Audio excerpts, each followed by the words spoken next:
미 연방대법원의 관세 무효 판결 이후 주한미군 철군을 빌미로 한국의 관세에 준하는 막대한 돈을 뜯어내려던 미국이 완전히 발칵 뒤집혔습니다.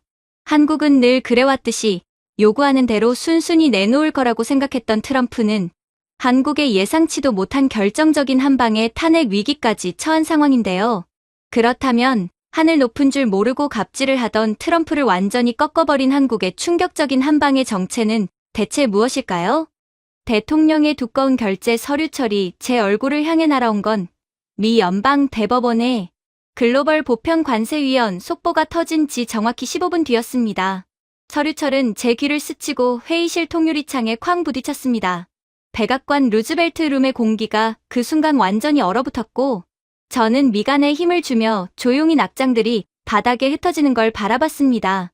트럼프 대통령의 얼굴은 이미 핏빛으로 달아올라 있었고 그 눈 속에는 분노를 넘어 뭔가 절박한 것이 번뜩이고 있었습니다.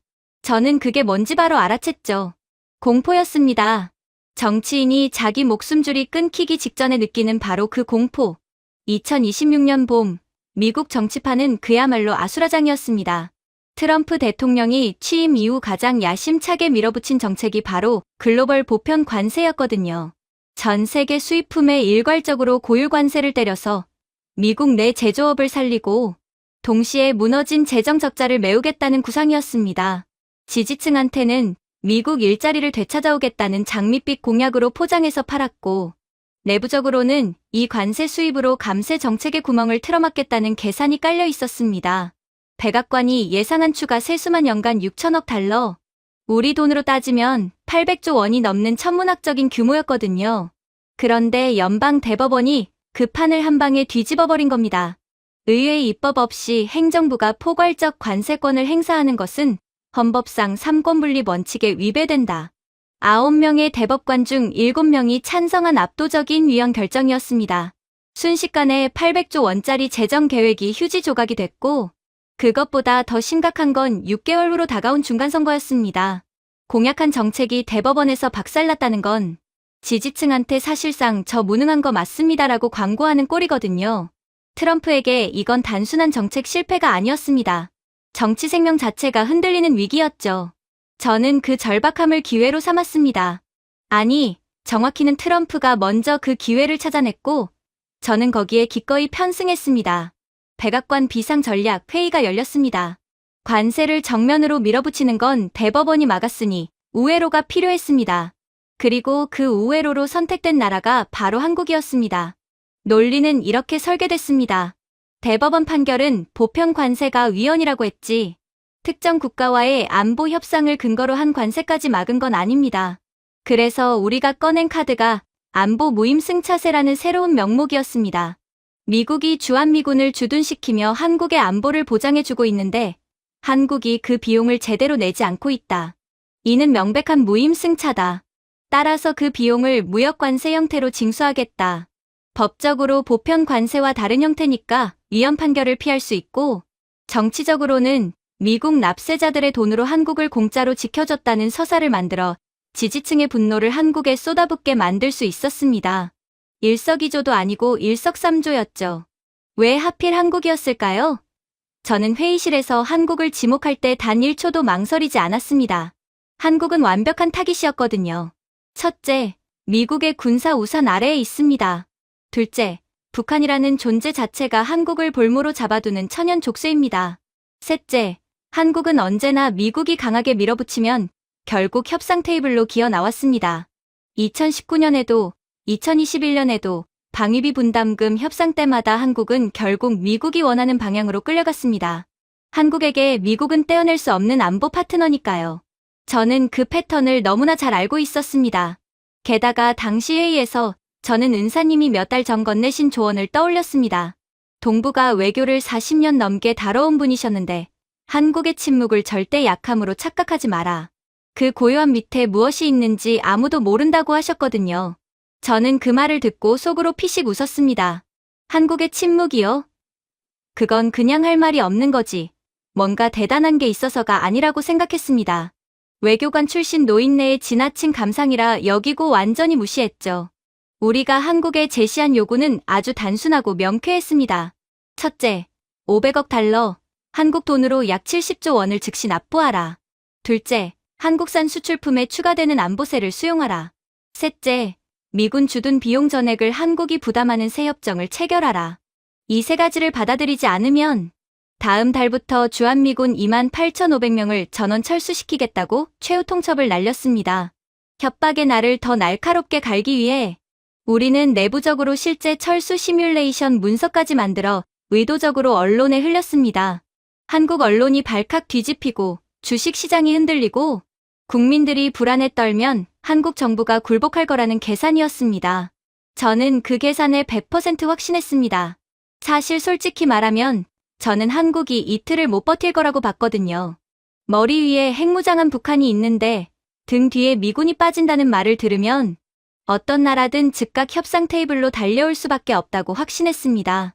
한국의 국방부 장관이 비행기를 타고 워싱턴으로 달려와 무릎을 꿇는 장면을 머릿속에 그리면서 저는 내심 이 작전이 트럼프의 재기를 이끄는 결정적 한 수가 될 거라 믿었습니다.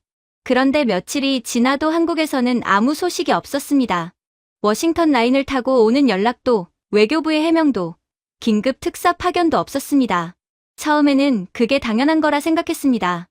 충격이 커서 대응을 못하고 있겠지. 이틀이 사흘이 됐고 사흘이 닷새가 됐습니다. 그래도 서울은 고요했습니다. 저는 그 침묵이 점점 이상하게 느껴지기 시작했습니다. 그리고 그 침묵이 끝난 방식은 제 30년 외교 경력에서 단 한 번도 경험해 본 적 없는 것이었습니다. 한국 외교부가 기자들에게 짧은 브리핑을 예고했을 때 저는 드디어 항복 선언이 나오는구나 싶었습니다. 그런데 외교부 대변인이 단상에 섰을 때 그 표정이 달랐습니다. 눈물도 없고 분노도 없었습니다. 그냥 아주 조용하고 차갑고 마치 이미 다 알고 있었다는 듯한 표정이었습니다. 브리핑은 3분이 채 걸리지 않았습니다. 미합 중국의 결정을 존중합니다. 평택 험프리스 기지에 대한 공여 부동산 반환 절차를 내일부터 공식 개시하겠습니다. 이전 비용 및 잔여 협정 처리에 관한 실무 협의는 주한 미국 대사관에 공문을 발송하여 진행하겠습니다. 저는 모니터로 그 브리핑을 보다가 컵을 내려놓는 것도 잊었습니다. 화도 내지 않고 애원도 없었습니다. 그냥 네, 알겠습니다. 짐 빼세요. 였거든요. 마치 오래전부터 이날을 준비하고 기다렸다는 듯이 너무도 담담하게. 저는 그 순간 뭔가 잘못됐다는 걸 느꼈습니다. 하지만 아직은 그게 뭔지 정확히 몰랐습니다. 브리핑이 끝나고 24시간도 지나지 않아 한국 정부는 두 번째 행동에 나섰습니다. 청와대가 한미 안보 기여도 팩트체크 보고서를 전 세계 언론에 동시 배포한 겁니다. 영문판, 한국어판, 프랑스어판, 독일어판, 아랍어판까지 처음부터 전 세계를 향해 준비된 문서였습니다. 반환받지 못한 미군 공여지, 즉 미군이 공짜로 쓰고 있는 한국 땅의 면적이 서울, 여의도의 5배를 훌쩍 넘습니다. 그 땅의 현재 시세를 단순 환산하면 그 보고서를 처음 받아든 순간 저는 이 문서의 파급력이 얼마나 클지 직감했습니다. 하지만 내용을 한 줄씩 읽어 내려가면서 직감은 공포로 바뀌기 시작했습니다. 보고서에는 그간 미국이 한국 앞에서 당당하게 내세웠던 논리들이 하나하나 박살나는 수치들이 빼곡했습니다. 미국이 한국을 지켜주는 게 아니라 한국이 사실상 미국의 태평양 패권을 유지하는데 필요한 비용을 대부분 부담하고 있었다는 내용이었거든요. 구체적으로 이런 내용이었습니다. 평택 험프리스 기지를 비롯한 주한미군 기지, 건설 및 확장에 들어간 총 비용, 한국은 그중 90% 이상을 직접 부담했습니다. 그보다 더 심각한 건 한국이라는 지정학적 위치를 대체할 수 있는 나라가 이 지구상에 존재하지 않는다는 점입니다. 한국은 중국, 러시아, 북한이라는 세계의 핵무장 국가와 접경하거나 인접한 지구상에서 가장 첨예한 지정학적 교차점에 위치해 있습니다. 그 위치에서 군사적 균형추 역할을 해줄 수 있는 나라는 충분한 경제력과 군사력, 그리고 그 지역에 대한 압도적인 이해를 동시에 갖춘 나라여야 합니다. 전 세계 어디를 둘러봐도 그 조건을 충족하는 나라는 오직 대한민국뿐이었습니다. 보고서가 CNN과 BBC, 르몽드, 슈피게를 통해 전 세계 전파를 탔습니다. 그리고 그 파장은 제가 상상하던 것보다 훨씬 거셌습니다. 미국 내 반응이 뒤집혔습니다. 트럼프의 지지층이 결집하는 게 아니라 오히려 분노의 화살이 돌아섰거든요. MBC와 ABC 뉴스 댓글란이 들끓기 시작했고 상원의원들의 전화가 백악관으로 쏟아졌습니다. 우리가 한국한테 돈을 뜯기는 줄 알았는데 실제로는 한국이 우리 대신 200조 원어치 안보 서비스를 매년 제공하고 있었다고요. 보수 성향의 폭스뉴스 앵커조차 그날 저녁 방송에서 이게 사실이라면 트럼프 행정부는 미국 역사상 가장 신뢰할 수 있는 동맹국 중 하나를 헐값에 걷어차려 했다는 결론이 나온다며 날을 세웠습니다. 텍사스 공화당 상원의원이 공개적으로 주한미군 철수 카드는 즉각 철회되어야 한다고 성명을 내는 초유의 상황이 벌어지기도 했습니다. 한국 내 여론도 과거와는 완전히 달랐습니다. 예전 같으면 국민들이 불안해하며 미국이랑 싸우면 어떡하냐는 분위기가 형성됐을 텐데 이번엔 달랐습니다. 보고서가 공개되자마자 한국 국민들도 처음으로 그 숫자들을 눈으로 확인한 셈이었으니까요. 한국 포털 실시간 검색어 1위에 한미동맹 실제 기여가 오르고 유럽과 중동의 외교 채널에서는 한국 대사관으로 긍정적인 신호들이 동시다발적으로 들어오기 시작했습니다. 조용히 세계 질서를 지탱해온 나라가 마침내 사실을 드러냈다는 평가가 쏟아졌습니다. 저는 그날 밤 평소엔 거들떠보지도 않던 은사님의 낡은 가죽 수첩을 서랍에서 꺼냈습니다. 그리고 맨 첫 페이지에 적힌 그 문장 앞에서 한동안 멈췄습니다. 한국의 침묵을 절대 약함으로 착각하지 마라. 저는 서류철이 날아오던 그 회의실에서부터 이 순간까지 우리가 한 번도 제대로 된 질문을 던지지 않았다는 걸 깨달았습니다. 한국이 왜 그렇게 오래 침묵했는가? 그 고요함 아래에 무엇이 있는가? 우리는 그것을 묻지 않았습니다. 그냥 겁이 나서 조용한 거겠지라고 결론 내렸습니다. 하지만 한국은 겁이 나서 조용했던 게 아니었습니다. 한국은 준비가 됐기 때문에 조용했던 겁니다. 그리고 그 준비의 실체는 제가 아직 눈치채지 못한 훨씬 더 깊은 곳에 숨겨져 있었습니다. 한국의 팩트체크 보고서가 전 세계 전파를 탄 다음 날 아침, 저는 워싱턴 DC의 한 커피숍에서 신문을 펼치다 손을 멈췄습니다. 일면 헤드라인이 이랬거든요. 동맹의 진실, 우리가 지킨 게 아니라 한국이 지탱했다. 저는 그 신문을 덮고 커피를 한 모금 마셨습니다. 씁쓸했습니다. 하지만 그 씁쓸함은 아직 시작에 불과했습니다. 진짜 쓴맛은 그로부터 며칠 뒤 상원 외교위원회 청문회 자리에서 제 얼굴을 정통으로 강타하게 됩니다. 트럼프 대통령의 주한미군 철수 및 안보세부가 정책이 공식 발표되자마자 워싱턴 정가는 그야말로 벌집을 쑤셔놓은 것처럼 들끓었습니다. 찬성하는 쪽보다 반대하는 쪽이 훨씬 많았고 그 반대의 목소리가 단순한 의견 충돌이 아니라 진심 어린 경고라는 걸 저는 당시엔 눈치채지 못했습니다. 정책의 설계자 중 한 명이었던 저는 상원 외교위원회 비공개 청문회에 출석 요구를 받았습니다. 정책의 정당성을 직접 설명하고 반대파의 우려를 일축하면 그만이라고 생각했습니다. 솔직히 그 자리가 별로 걱정되지 않았거든요. 제 논리는 명쾌했으니까요. 청문회장에 들어서자 상원의원들의 눈빛이 예상보다 훨씬 날카로웠습니다. 저는 개의치 않고 자리에 앉아 첫 마디를 꺼냈습니다. 주한미군 철수 카드는 단순한 협박이 아닙니다. 한국은 북한이라는 실존적 위협을 머리에 이고 사는 나라입니다. 미군이 빠진다는 소식이 공식화되는 순간 한국은 공포에 질려 우리가 원하는 조건을 전부 수용하며 협상 테이블로 달려올 겁니다. 이미 그런 전례가 수차례 있었고 이번에도 마찬가지입니다. 그러고는 덧붙였습니다. 주한미군을 빼겠다고 하면 북한에게 쫄아버린 한국이 당장 돈 보따리를 싸들고 워싱턴으로 기어올 겁니다. 그 순간 청문회장 맨 앞줄에 앉아있던 외교위원장이 천천히 안경을 벗었습니다. 동북아 안보를 40년 가까이 다뤄온 사람이었는데 그 눈빛에서 분노와 경멸이 동시에 느껴졌습니다. 그가 주먹으로 책상을 내리치는 소리가 청문회장 전체에 쩌렁쩌렁 울렸습니다. 차관보, 지금 본인이 무슨 말을 하는지는 알고 있는 겁니까? 한국이 살려달라고 빌거라고요? 그게 지금 이 자리에서 할 수 있는 말입니까? 저는 반박하려 했지만 그는 멈추지 않았습니다. 미군이 발을 빼는 순간 한국은 우리가 70년 동안 씌워둔 비핵화라는 족쇄를 합법적으로 끊을 명분을 손에 쥐게 됩니다. 그게 얼마나 무서운 결과를 낳는지 본인은 단 1초라도 생각해 본 적이 있습니까? 한반도 주변을 한번 지도로 그려보세요.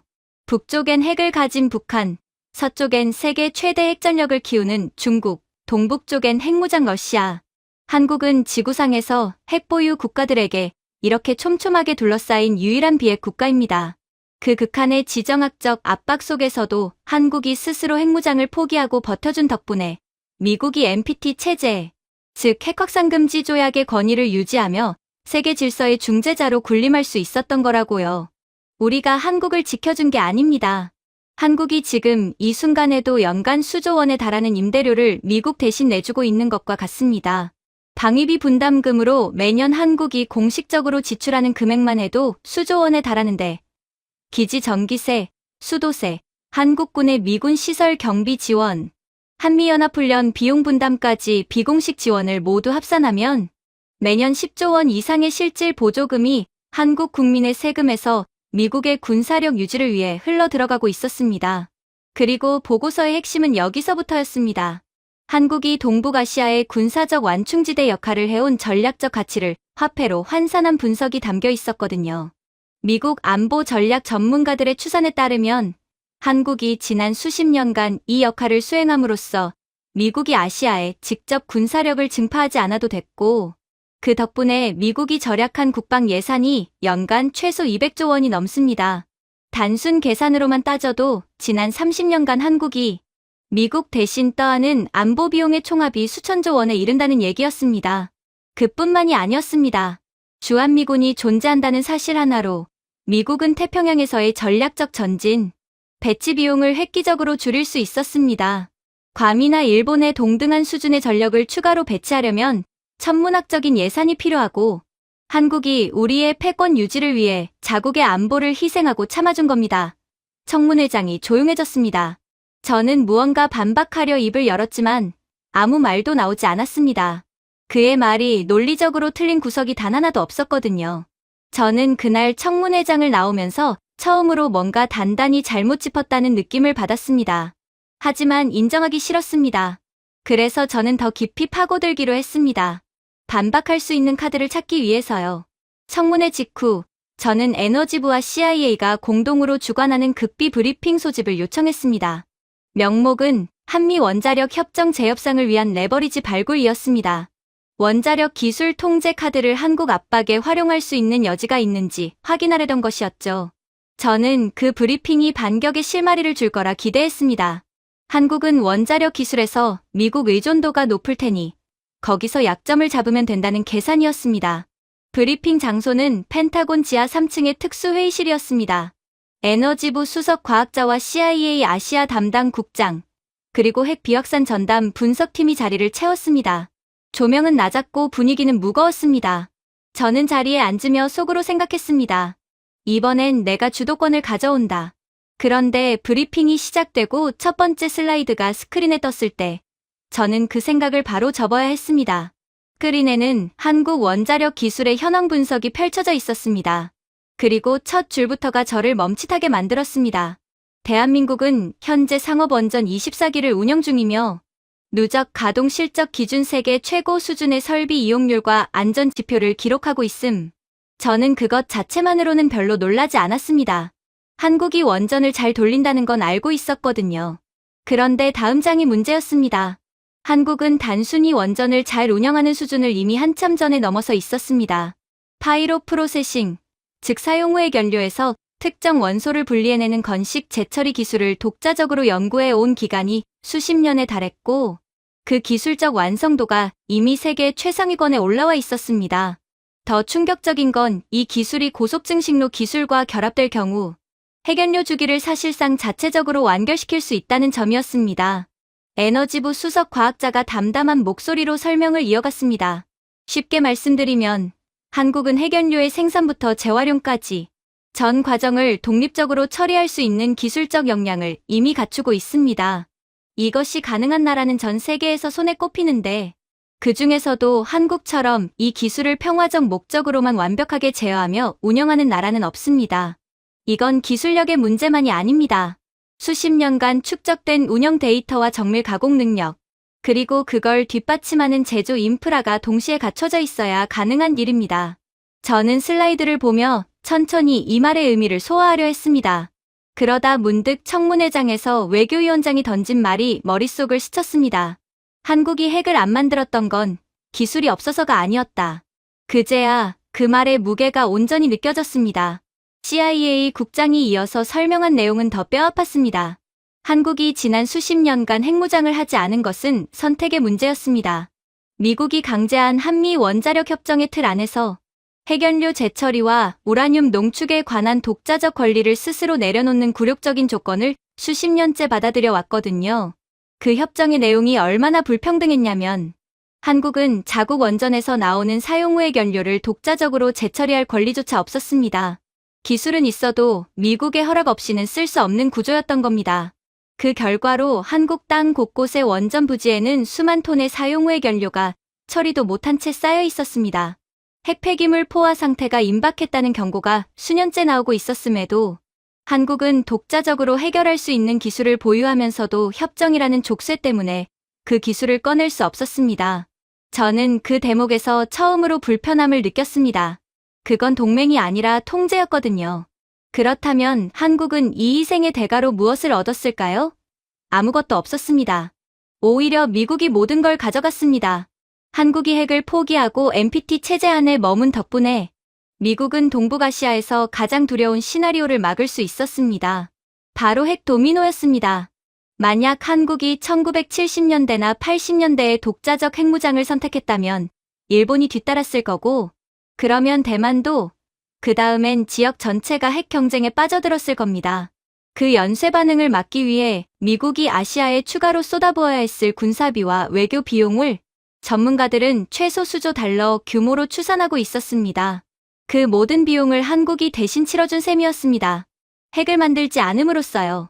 브리핑이 마무리될 무렵 CIA 분석관 한 명이 손을 들고 조심스럽게 말했습니다. 방금 들어온 한국 국가안보실의 내부 동향이라며 파일을 테이블 위에 올려놓았습니다. 한국 측이 주한미군 철수 공식 통보를 NPT 탈퇴 및 독자, 원자력 노선 전환의 법적 명분으로 검토하기 시작했습니다. 내부적으로는 이미 관련 절차 준비에 착수한 것으로 파악됩니다. 회의실 안이 순식간에 얼음이 됐습니다. 저는 그 파일을 집어들었다가 다시 내려놓았습니다. 손끝이 차가웠습니다.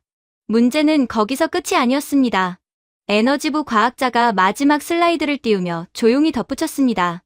현재 미국 내 가동 중인 원자력 발전소 90여 기의 유지 보수와 부품 교체에 사용되는 핵심 대형 단조 부품, 이른바 원자로 압력 용기나 증기 발생기 같은 핵심 설비들, 이것의 상당 부분을 한국 기업이 공급하고 있습니다. 두산에너빌리티를 비롯한 한국의 원전 기자재 기업들이 이 분야에서 미국 내 수요의 매우 높은 비율을 차지하고 있고, 현재 이를 대체할 수 있는 미국 내 제조 역량은 충분하지 않습니다. 저는 그 말을 듣고 한동안 아무 말도 하지 못했습니다.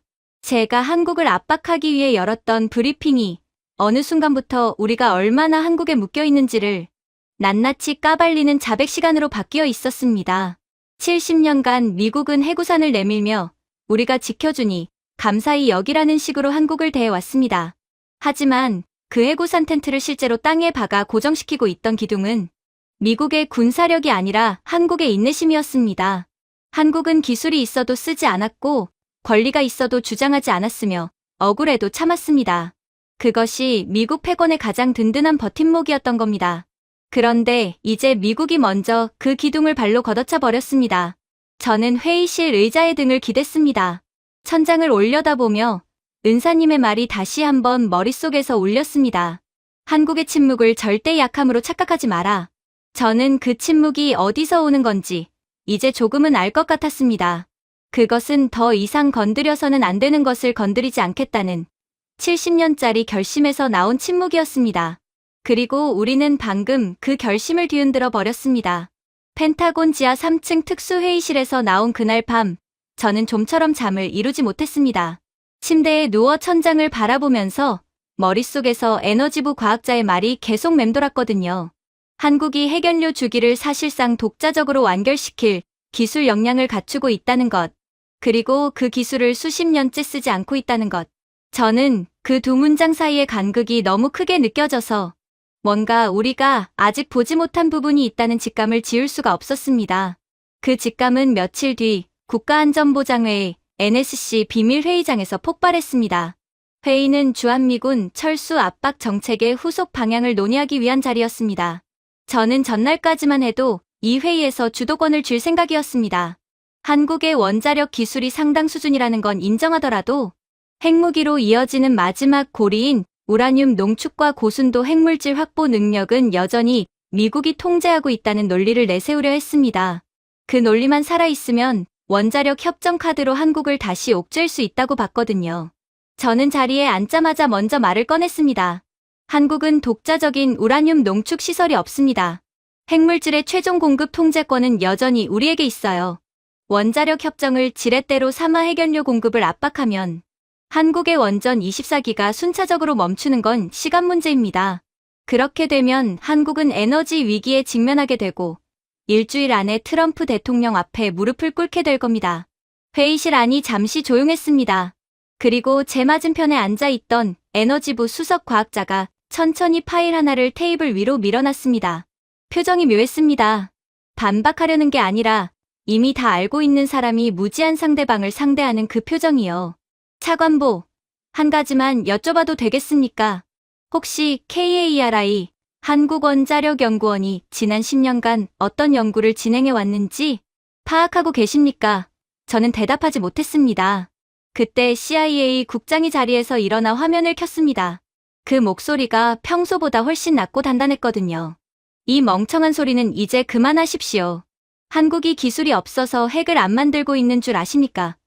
우리가 완전히 속고 있었습니다. 그것도 아주 오래전부터요. 주한미군 철수라는 명분을 저버린 순간 한국이 NPT를 합법적으로 탈퇴하고 수십 년간 숨겨뒀던 기술을 꺼낼 완벽한 구실까지 우리가 직접 손에 쥐어준 꼴이 됐다는 걸 모르십니까? 저는 그 순간 입이 말라붙는 느낌을 받았습니다. 화면에는 한국원자력연구원 대전 부지의 위성사진이 떠 있었습니다. 그리고 그 옆에 지난 수년간 해당 시설에서 포착된 장비 반입과 구조물 확장, 전력 소비량 급증 패턴이 타임라인으로 정리돼 있었습니다. 저는 그것들을 하나하나 눈으로 따라가면서 이게 단순한 연구 활동이 아니라는 걸 서서히 깨달았습니다. 한국이 몰래 완성해둔 것의 실체가 스크린에 펼쳐지기 시작했습니다.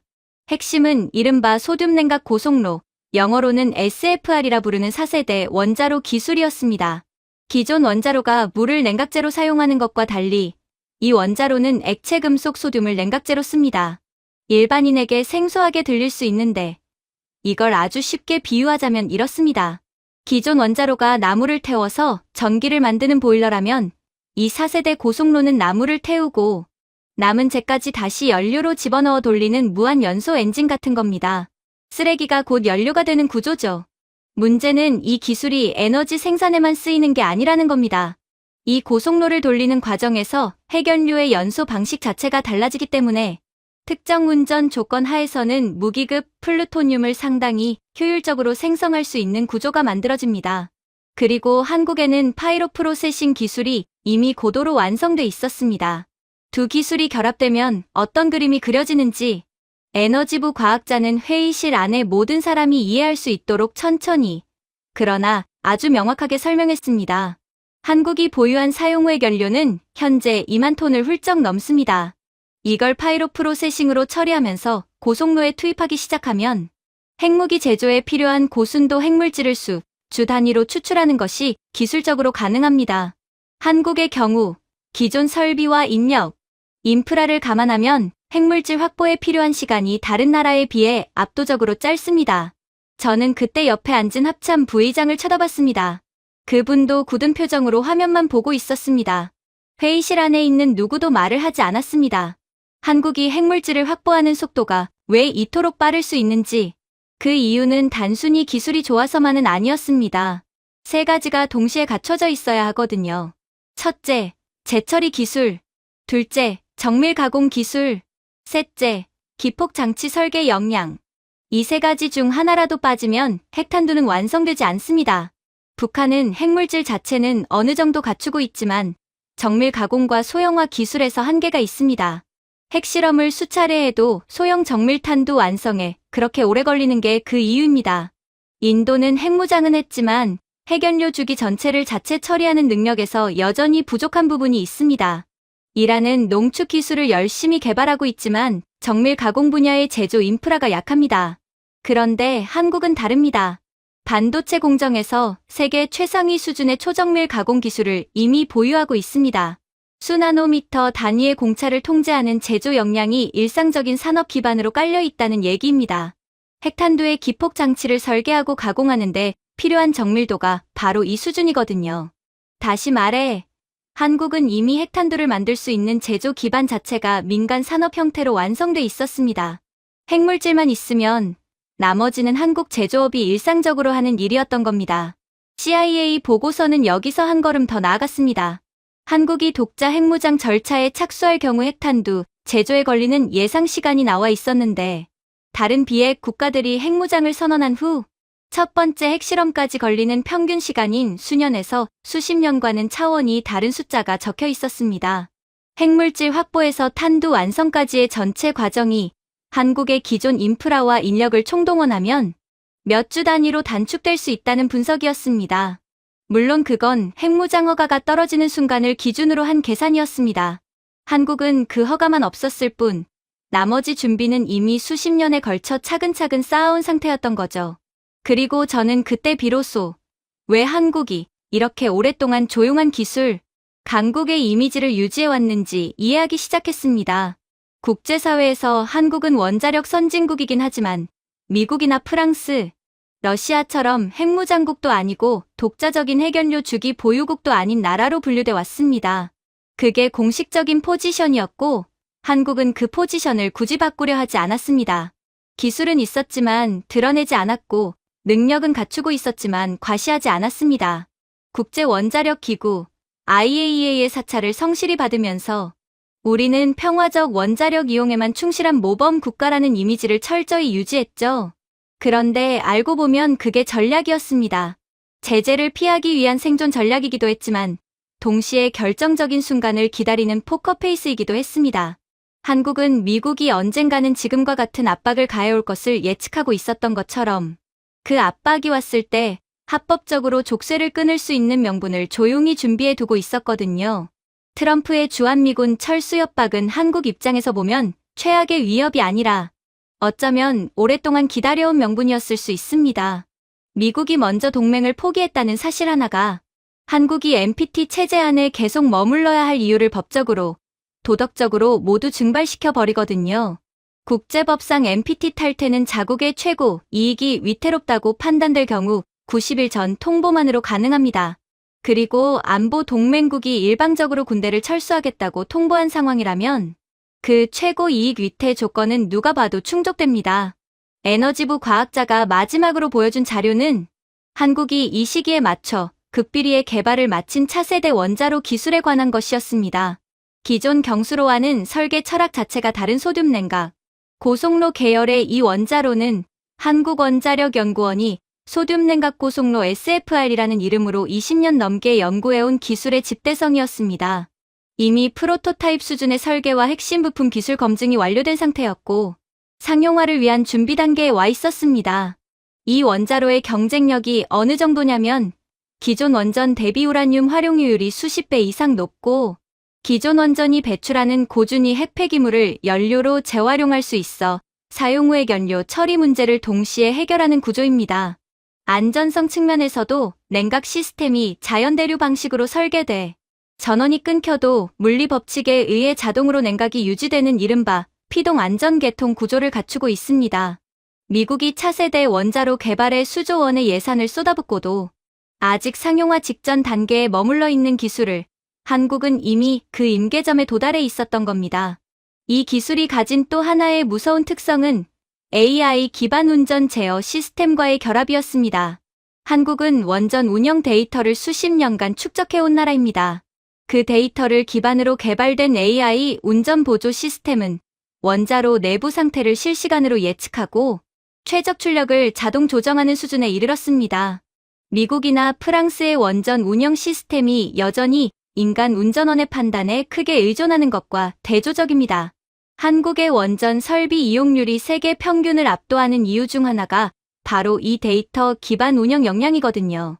이 모든 기술이 결합된 상태에서 핵무장 허가가 떨어진다면 어떤 일이 벌어질까요?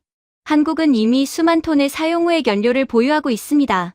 파이로 프로세싱으로 그걸 처리하면서 고속로에 공급하면 핵무기급 물질 추출이 시작됩니다.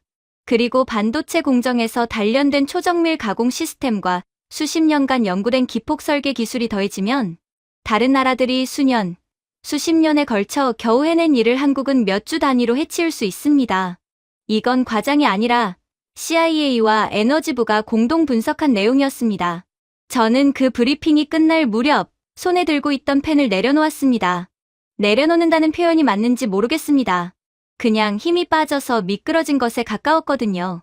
그 순간 20년 넘게 제가 가지고 있던 한국에 대한 인식 전체가 와르르 무너지는 소리가 들리는 것 같았습니다. 우리는 한국을 핵 기술 불모지, 미국의 기술 지원이 없으면 원전 하나도 제대로 못 돌리는 나라라고 속으로 생각했습니다. 그런데 현실은 정반대였습니다.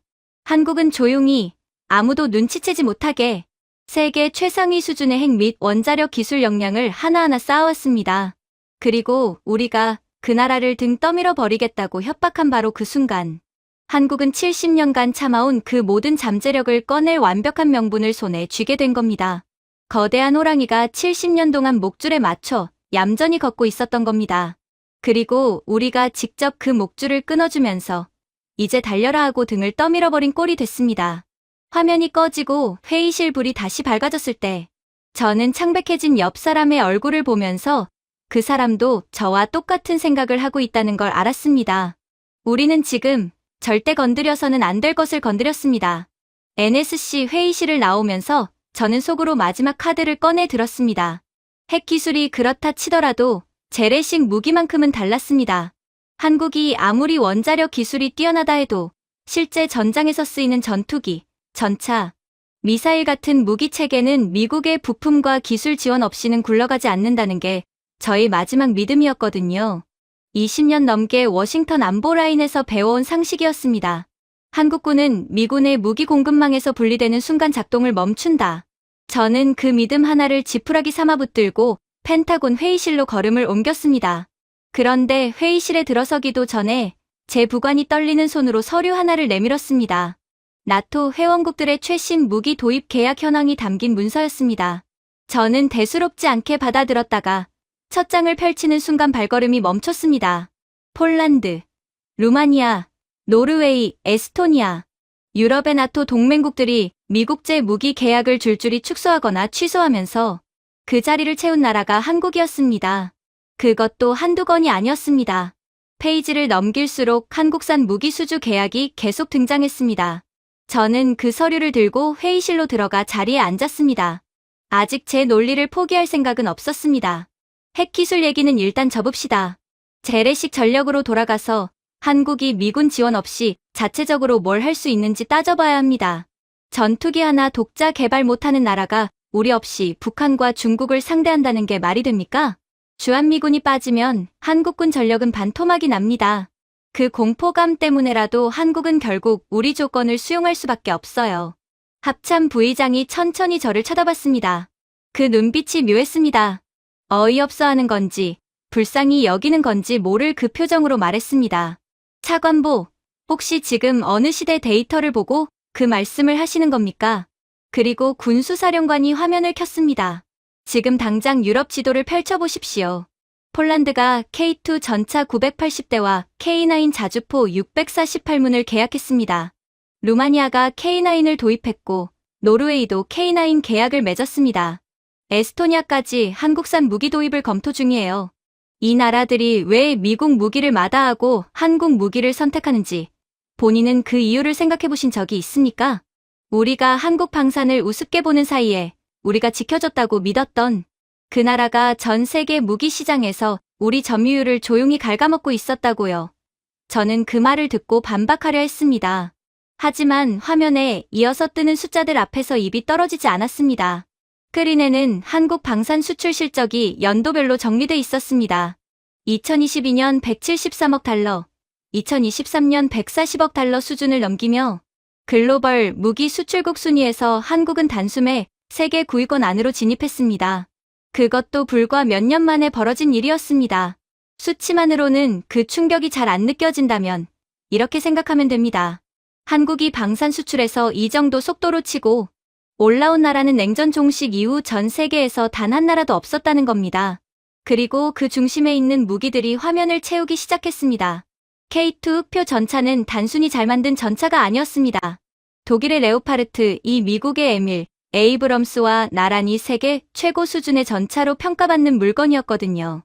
폴란드가 K2를 선택한 이유가 인상적이었습니다. 납기가 빠르고 가격 경쟁력이 뛰어나며 성능은 동급 최고라는 평가 때문이었습니다. 독일제 레오파르트 2를 추가 도입하려 했을 때 납기가 수년 후로 밀리자 폴란드는 주저없이 한국으로 돌아섰습니다. 전쟁이 눈앞에 있는 상황에서 5년 후에 받을 수 있는 최고급 전차보다 1년 안에 받을 수 있는 최고 수준의 전차가 더 가치 있다는 현실적인 판단이었죠. K9 자주포는 더 압도적이었습니다. 현재 전 세계 자주포 수출 시장에서 한국 K9이 차지하는 비중은 독보적입니다. 핀란드, 노르웨이, 에스토니아, 인도, 이집트, 호주까지 10개국 이상이 K9을 운용하거나 도입을 결정했습니다. 차거리, 발사 속도, 자동화 수준, 유지보수 편의성 모든 면에서 경쟁 제품들을 압도한다는 평가가 줄을 이었습니다. 분석관이 덤덤하게 설명했습니다.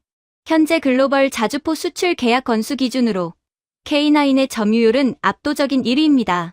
그리고 KF-21 보람에 저는 이 전투기의 이름을 처음 들었을 때 솔직히 피식했습니다. 한국이 전투기를 독자 개발한다고요? F-35 같은 스텔스기를 만드는 미국한테 부품 공급받아 조립하는 수준 아닌가 싶었거든요. 그런데 화면에 나온 내용은 달랐습니다. KF-21은 4.5세대 전투기로 분류되는데 핵심 비행 제어 소프트웨어, 레이더, 전자전 시스템을 포함한 주요 구성 요소를 한국이 독자 개발했습니다. 한국이 자체 설계한 AESA 레이더를 탑재했고 초음속 비행 성능과 다기능 무장 능력을 갖추고 있습니다. 동남아와 중동 여러 나라가 이미 구매 의사를 타진 중이었고 폴란드는 FA-50 경공격기를 48대 계약하면서 한국 공군력의 수출 가능성을 전 세계에 다시 한번 각인시켰습니다. 군수사령관이 저를 향해 말했습니다. 차관보, 이 숫자들이 뭘 의미하는지 아십니까? 한국은 지금 무기를 만들어서 파는 나라가 된 게 아닙니다. 한국이 만든 무기 체계 안에 우리 나토 동맹국들의 국방이 들어가고 있다는 겁니다. 우리가 공급하던 자리를 한국이 채우고 있어요. 그것도 더 빠르고 더 싸고 우리 못지않은 품질로. 저는 그 말에 반박하려다 멈췄습니다. 반박할 논리가 없었거든요. 그런데 진짜 충격은 그 다음에 왔습니다. 분석관이 화면을 바꾸며 말을 이어갔습니다. 주한미군이 철수할 경우 한국의 방산 역량으로 그 군사적 공백이 어느 정도 기간 안에 메워질 수 있는지 시뮬레이션한 자료입니다. 저는 그 자료를 보면서 처음엔 수치를 잘못 읽은 줄 알았습니다. 미군이 빠지면 수십 년치의 군사 공백이 생길 거라는 게 제 계산이었는데 자료는 전혀 다른 그림을 보여줬습니다. 한국은 이미 자체 생산 능력만으로 미군 공백의 상당 부분을 단기간에 대체할 수 있는 방산 인프라를 갖추고 있었습니다. 창원의 K9 생산 라인, 사천의 KF-21 조립 라인, 포항의 함정 건조 시설. 이것들이 풀가동에 들어가면 한국군은 오히려 미군이 주둔하던 시절보다 더 한국 실정에 맞게 최적화된 전력 체계를 구성할 수 있다는 결론이었습니다. 저는 이쯤 되자 사실 주한미군 철수, 협박의 전제 자체가 얼마나 황당한 것이었는지를 서서히 깨달아가고 있었습니다. 우리는 미군이 빠지면 한국은 군사적으로 반쪽짜리 국가가 된다는 논리 위에 모든 협박을 쌓아 올렸는데 그 전제가 이미 현실과 동떨어진 것이었던 겁니다. 그리고 회의의 마지막 파트는 저를 완전히 무너뜨렸습니다. 합참 부의장이 새 파일을 열었습니다. 진작에 확인했던 한국의 핵 기술 역량과 이번에 확인한 방산 기술력이 결합될 경우의 전략적 함의를 분석한 자료였습니다. 비유하자면 이렇습니다. 세계 최고의 칼을 만드는 장인이 있다고 치겠습니다. 그 장인이 이미 칼날을 완성해뒀는데 여기에 손잡이까지 붙이게 된 순간을 상상해보세요. 그게 바로 핵 기술과 방산 기술이 결합되는 순간이었습니다. 한국이 독자적으로 개발한 현무 계열 미사일은 이미 세계적인 수준의 정밀 타격 능력을 갖추고 있습니다. 현무의 계열은 사거리 300에서 500km, 현무사는 탄두 중량 2톤으로 지하 관통 능력을 갖춘 것으로 평가받습니다. 이 미사일들이 핵탄두, 운반체로 전환될 경우 한반도 전체와 주변 지역을 커버하는 억제력이 형성됩니다. 특히 잠수함 기반의 수중 발사 체계까지 결합되면 선제 타격을 받아도 반격 능력을 유지하는 이른바 2차 타격력이 확보되는 구조입니다. 이게 왜 무서운 거냐면 핵억제력의 핵심이 바로 이 2차 타격력이거든요. 적이 먼저 공격해도 반격할 수 있다는 게 보장되어야 상대방이 함부로 선제 공격을 할 수 없게 됩니다. 분석관이 설명했습니다. 한국이 독자 핵무장 노선에 들어서고 기존 방산 체계와 통합이 이루어질 경우 북한은 더 이상 핵을 보유했다는 이유로 한국을 위협할 수 없게 됩니다. 오히려 한국의 정밀 타격 능력과 핵, 억제력의 조합은 북한 입장에서 선제 도발 시 자멸을 각오해야 하는 상황을 만들어냅니다. 저는 그 말이 끝나는 순간 책상 위에 팔꿈치를 짚고 이마를 손으로 감쌌습니다. 우리가 주한미군 철수라는 카드로 한국을 압박하면 북한이 머리 위에 있는 한국이 공포에 질려 우리한테 매달릴 거라는 계산이었습니다. 그런데 그 계산의 전제가 완전히 틀려 있었습니다. 북한의 핵이 한국에게 위협이 되는 건 한국이 그걸 막을 수단이 없을 때의 이야기입니다. 한국이 방산과 핵 기술을 결합하는 순간 북한의 위협은 오히려 한국의 핵무장을 정당화하는 명분이 될 뿐이고 우리가 구축해온 동북아 안보구조 전체가 흔들리게 됩니다. 더 뼈아픈 건 이겁니다. 미국이 주한미군을 통해 동북아에서 유지해온 전략적 존재감의 상당 부분이 사실은 한국이라는 나라가 그 자리를 메워주고 있었기에 가능했다는 점입니다. 한국이 최첨단 방산 무기를 독자 개발해서 자국 영토를 방어하는 동안 미군은 그 방어막 뒤에서 훨씬 적은 전력으로 훨씬 넓은 태평양 전략 목표를 관리할 수 있었거든요. 한국의 방산 자립이 미국의 전략적 부담을 덜어줬던 겁니다. 그런 나라를 우리가 발로 차버리겠다고 협박했던 거였습니다. 합참 부의장이 마지막으로 한마디를 덧붙였습니다. 그 말이 회의실 공기를 무겁게 눌렀습니다. 차관보, 우리가 철수하고 나면 그 공백을 메우기 위해 한국이 방산 생산 라인을 풀가동하고 핵기술을 전면 가동합니다. 그 순간 우리가 잃는 건 주한미군 주둔지 하나가 아닙니다. 동북아 전략 구도에서 미국의 발판이 통째로 사라지는 겁니다. 그리고 그 자리에는 우리가 20년째 얕보던 한국이 자기 발로 서게 됩니다. 미국이 없어도 저는 회의실을 나오면서 복도에 잠시 멈춰섰습니다. 창밖으로 보이는 펜타곤 주차장에 늦은 오후의 햇살이 비치고 있었습니다. 저는 그 햇살을 보면서 이번 협박 작전을 설계할 때 우리가 단 한 번도 진지하게 던지지 않았던 질문이 뒤늦게 떠올랐습니다. 한국은 과연 우리 없이 살 수 없는 나라인가? 그 답을 저는 오늘 처음 제대로 확인했습니다. 그리고 그 답은 우리가 기대했던 것과 정반대였습니다. 한국이 우리 없이 살 수 없는 게 아니라 우리가 한국 없이는 동북아에서 발붙일 곳을 찾기 어렵게 된다는 것을 잠자는 사자의 코털을 우리가 직접 뽑아버린 순간 그 사자는 이제 눈을 뜨고 일어나려 하고 있었습니다. 펜타곤 복도를 걸어 나오던 그날 저는 처음으로 이 작전 전체를 처음부터 다시 짚어봐야 한다는 생각이 들었습니다. 안보 협박도 통하지 않았고 원자력 카드도 우리 손에서 역류했고 방산 압박 논리도 현실 앞에서 산산조각이 났습니다. 그렇다면 남은 건 하나였습니다. 경제였습니다. 총이 안 통하면 돈으로 옥죄면 된다는 논리. 그게 워싱턴이 항상 써온 마지막 카드였거든요. 그리고 트럼프 대통령은 그 카드를 꺼내 들었습니다. 한국산 반도체 및 관련 부품에 대한 150% 징벌적 관세 부과. 대통령 긴급 행정명령 형태로 발동된 이 조치는 연방 대법원의 보편, 관세위원 판결을 우회하면서도 한국 경제의 심장부를 직접 겨냥하는 정교한 칼날이었습니다. 한국 수출에서 반도체가 차지하는 비중은 전체의 20%를 훌쩍 넘습니다. 이 부문을 직격하면 한국 경제는 버티지 못한다는 계산이었죠. 저는 그 행정명령이 서명되는 장면을 회의실 모니터로 지켜보면서 솔직히 안도했습니다. 드디어 제대로 된 카드가 나왔다 싶었거든요. 관세 1에서 2%만 올라도 수출 기업들이 비상대책위원회를 꾸리는 게 수출 의존형 국가의 현실인데 150%라면 이건 그냥 관세가 아니라 경제 봉쇄에 가까운 수준이었습니다. 아무리 한국이 준비가 됐다 해도 이건 버텨낼 수 없을 거라고 봤습니다. 그런데 이상한 일이 벌어졌습니다. 행정명령 발동 다음 날 아침 뉴욕 증시가 열리기 전에 저는 한국의 경제 지표들을 모니터로 확인했습니다. 환율, 코스피, 채권 시장, 전날 밤새 폭락 출발을 준비할 거라 예상했거든요. 그런데 코스피는 소폭 상승 출발이었고 원달러 환율은 오히려 전날보다 안정됐습니다.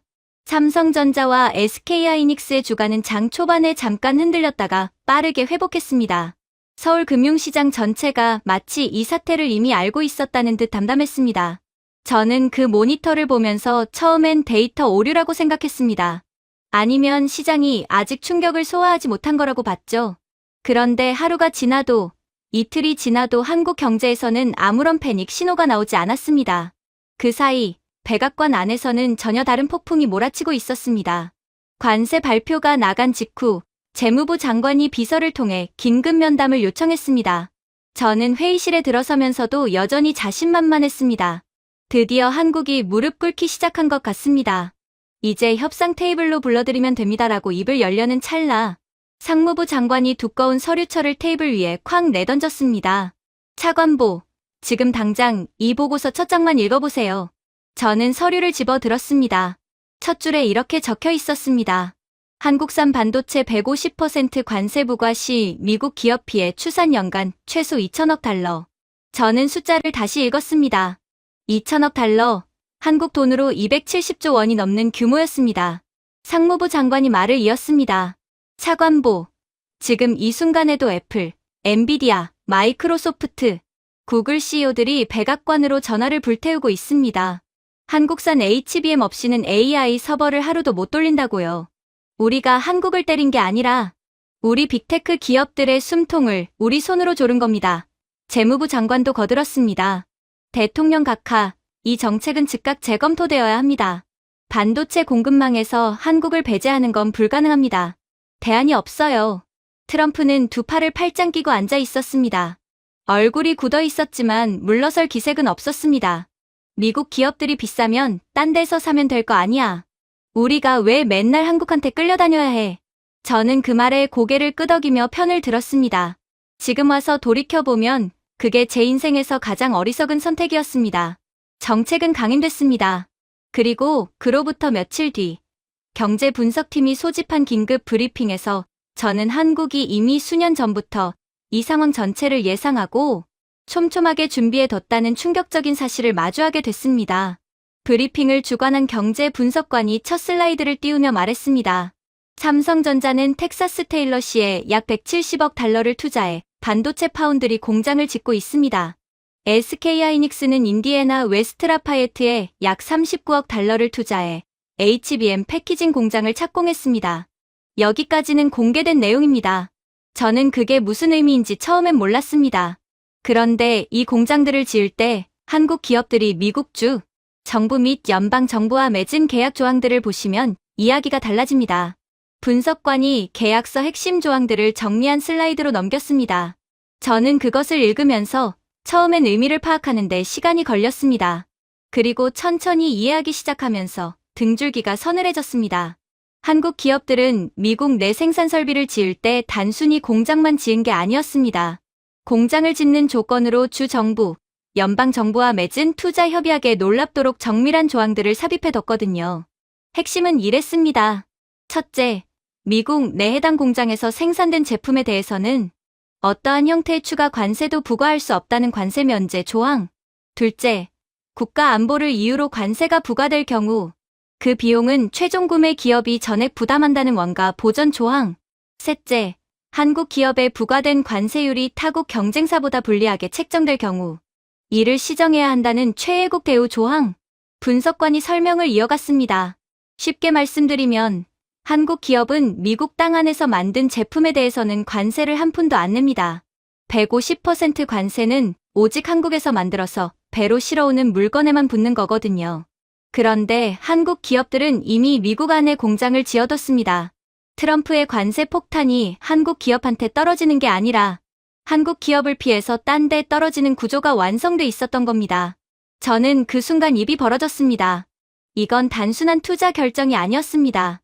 이건 트럼프 같은 예측 불가능한 정치인이 언제든 관세 무기를 꺼낼 수 있다는 가능성을 수년 전부터 상정하고 그에 맞춰 법적 방어막을 미리 구축해둔 전략이었습니다. 그리고 관세 폭탄의 역풍은 생각보다 훨씬 빠르게, 훨씬 강하게 미국을 덮쳤습니다. 한국에서 배로 실어오는 반도체의 150%가 붙는 순간 미국 땅 안에서 0% 관세로 돌아가는 한국 공장의 가치는 문자 그대로 폭등했습니다. 경쟁 관계에 있던 공급사들이 관세를 두드려 맞고 비용이 급등하는 동안 미국 내 한국 공장은 오히려 가격 경쟁력이 극적으로 높아진 겁니다. 수요는 그대로인데 공급원이 미국 내 공장으로 몰리니 한국 기업들의 미국 내 공장 가동률과 수익률이 동시에 치솟는 기현상이 벌어졌습니다. 분석관이 보여준 수치는 이랬습니다. 관세 발효 이후 SK하이닉스의 HBM 관련 미국 내 계약 단가는 관세 부과 전 대비 30% 이상 상승했고 그 추가 비용은 전액 미국 내 구매 기업이 부담하는 구조로 계약이 체결돼 있었습니다.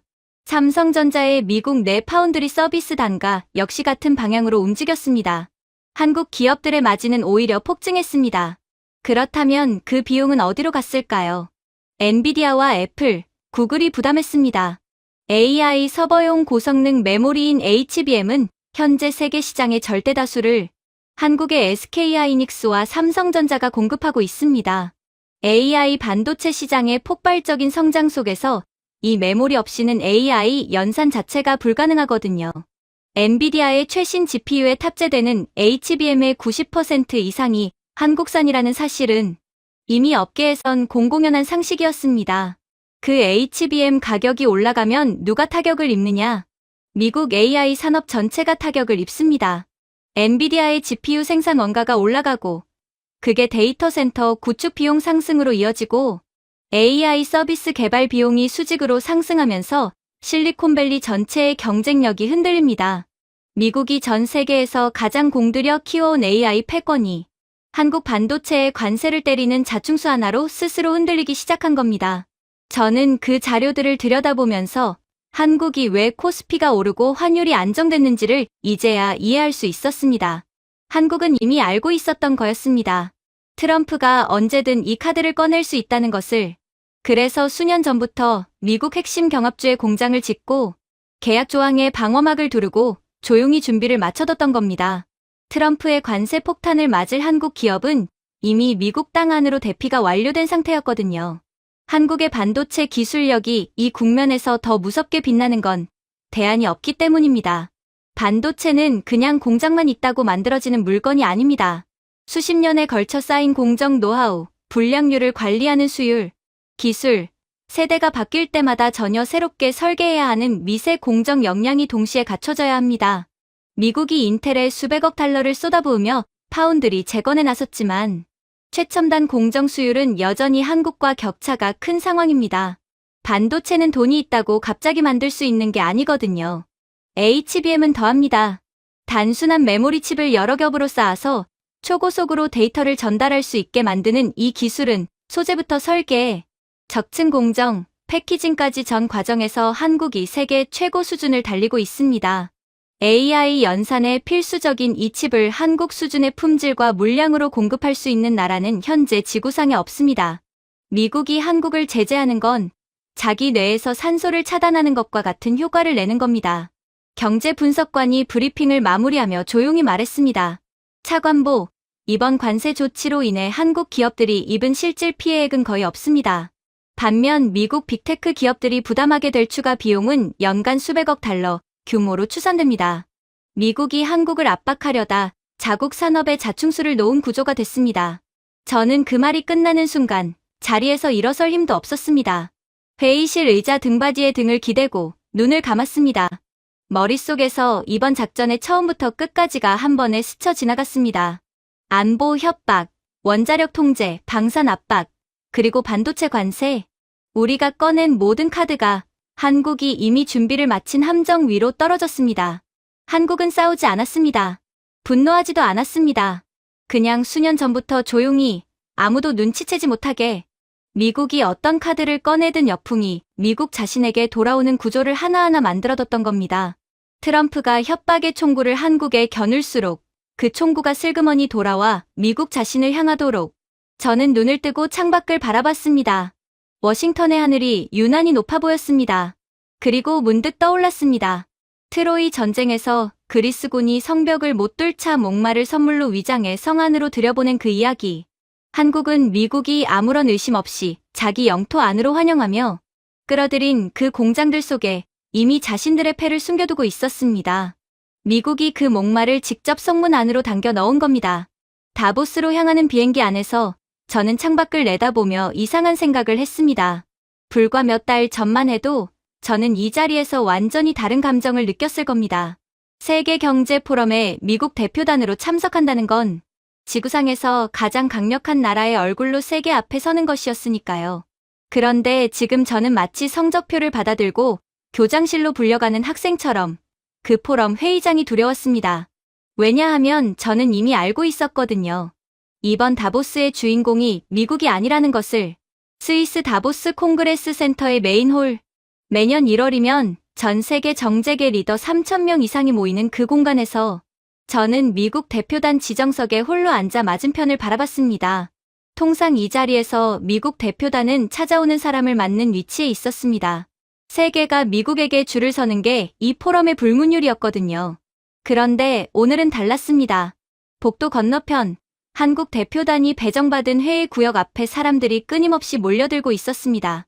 프랑스 대통령 특사, 독일 경제부 장관, 사우디아라비아 투자부 장관, UAE 에너지 장관, 인도 외무장관.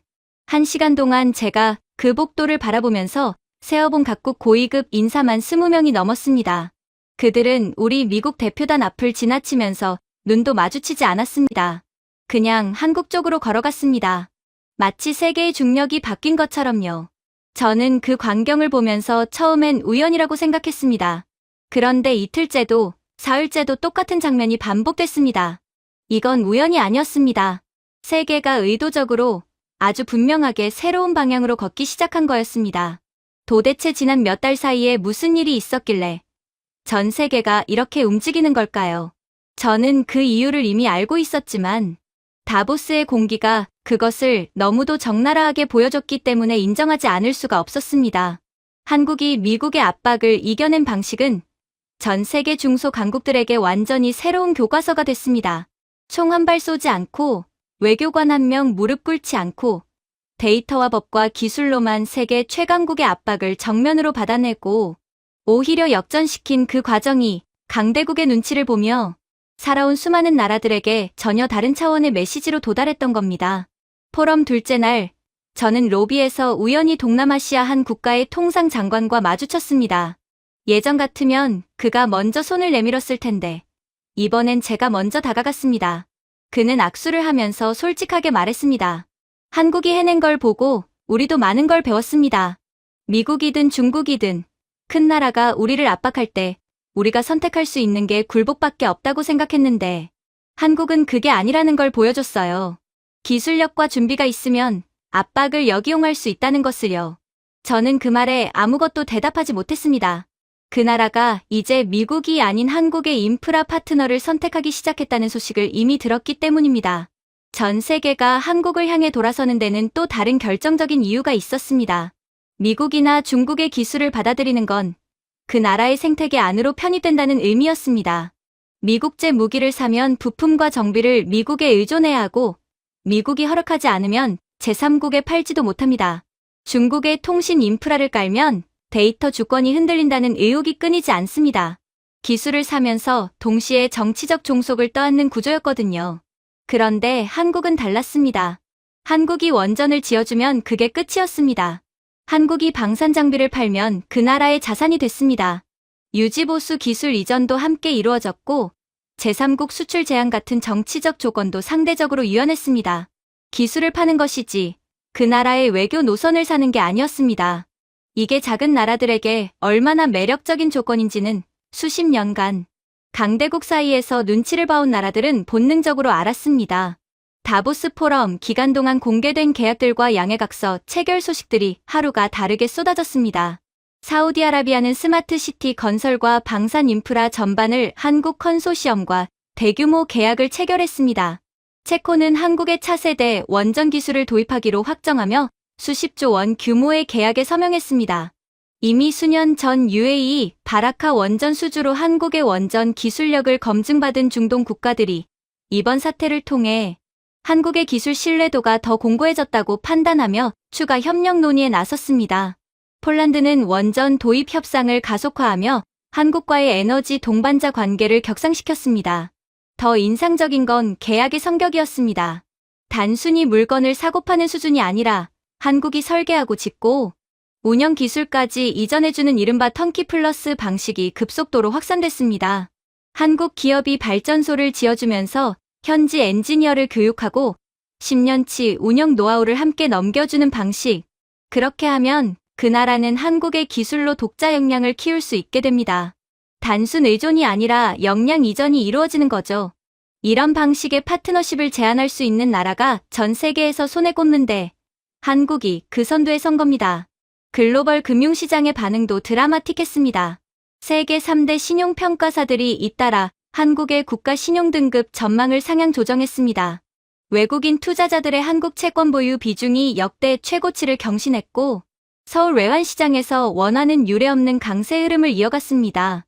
국제결제시장에서 원화를 기축통화, 바스켓에 편입시켜야 한다는 논의가 IMF 내부에서 진지하게 제기되기 시작했습니다. 단순한 수출 호조가 아니라 한국이라는 나라 자체에 대한 세계의 신뢰가 달라졌다는 신호였습니다. 저는 사흘째 오후 포럼 회의장을 빠져나와 숙소 방에 혼자 앉았습니다. 워싱턴으로 돌아갈 짐을 천천히 챙기면서 서랍을 하나씩 열었습니다. 노트, 펜, 명함 몇 장, 그리고 서랍화장 밑바닥에서 뭔가 딱딱한 게 손에 잡혔습니다. 낡은 가죽 수첩이었습니다. 저는 그것을 꺼내 들면서 잠깐 멈췄습니다. 제가 코웃음 치며 외면했던 은사님의 그 수첩이었습니다. 다보스까지 어떻게 따라온 건지 아마 짐을 싸면서 무의식 중에 넣었던 것 같았습니다. 저는 가죽 표지를 손으로 쓸어보다가 천천히 첫 장을 펼쳤습니다. 은사님의 필체가 거기 있었습니다. 작고 단정한 글씨체로 이렇게 적혀 있었습니다. 진정한 제국은 칼을 휘두르지 않는다. 그저 다른 이들이 스스로 그 칼자루를 바치게 만들 뿐이다. 한국의 고요함을 약함으로 착각한 대가는 제국의 몰락으로 치러질 것이다. 저는 그 문장을 읽고 수첩을 덮지 못했습니다. 몇 번을 다시 읽었습니다. 은사님은 이미 알고 계셨던 겁니다. 한국이 70년간 지켜온 그 고요함의 정체를, 그리고 그것을 건드렸을 때 무슨 일이 벌어지는지를. 저는 그 수첩을 무릎 위에 올려두고 창밖으로 눈을 돌렸습니다. 다보스의 저녁 하늘이 붉게 물들고 있었습니다.